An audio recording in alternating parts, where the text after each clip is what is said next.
Hello, my dear little friends. Tonight, I will tell you a story about faith and courage. The Sea of Galilee was never a stranger to storms, but this night felt different. The darkness was thick, swallowing the horizon as the wind began to howl. Deep in the center of the lake, the disciples of Jesus found themselves caught in a struggle for their very lives against the fury of the elements.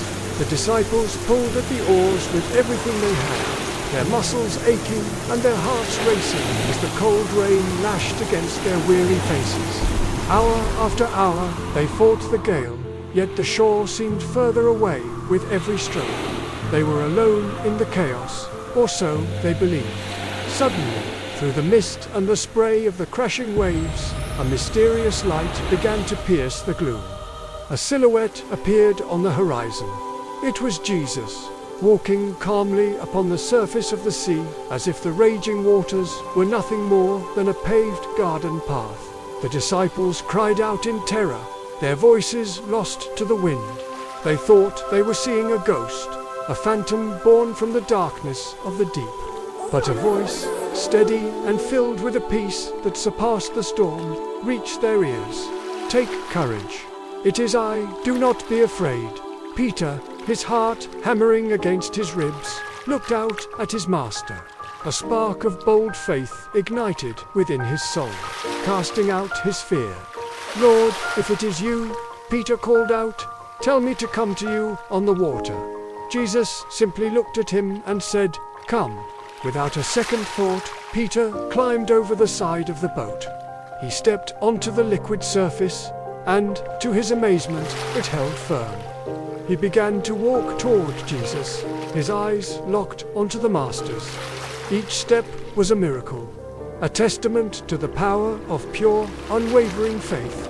For a moment, there was no storm, no wind, and no danger, only the two of them standing upon the impossible. Peter's face shone with joy. But then, a violent gust of wind screamed past him, and a massive wave crashed nearby, spraying him with the cold reality of his. Peter looked away from Jesus. He looked at the wind and the waves, and in that instant, his faith began to crumble under the weight of doubt. As fear took hold, the water beneath him gave way. He began to sink into the cold, dark abyss, his desperate cry for help echoing through the night. "Lord, save me," he shouted. He was drowning in the very thing he had just conquered through faith.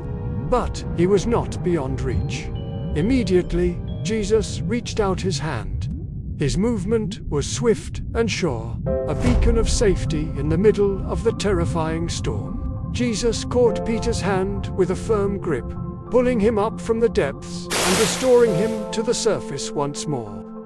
"You of little faith," Jesus said with a gentle, loving gaze, "why did you doubt?" He guided Peter back toward the safety of the boat.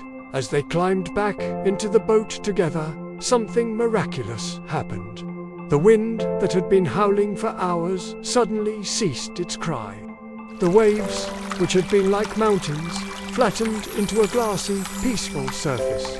The chaotic sea became a mirror for the heavens. The silence that followed was profound. The disciples fell to their knees in the boat, recognizing the divine presence that stood among them. "Truly," they whispered, "you are the Son of God." The fear of the storm had been replaced by a holy reverence and a peace that settled deep in their bones. Above them, the sky cleared completely, revealing a vast tapestry of stars that twinkled with a brilliance they had never seen before. The small fishing boat sat in the center of a world of light, divine light from within and celestial light from above. In the presence of the Master, even the fiercest tempests must bow. Peter sat by the mast, reflecting on the hand that had pulled him from the deep. Faith is not the absence of the storm, but the presence of the one who rules it. Tonight, they learned that even when they sink, they are never truly lost. The memory of the water walking would stay with them forever. A reminder that with faith, even the impossible becomes a path to the divine. For when the winds of life howl and the waves of doubt rise high, look to the light that walks upon the water. He is always reaching out. When you feel afraid, Remember, you can always trust Him.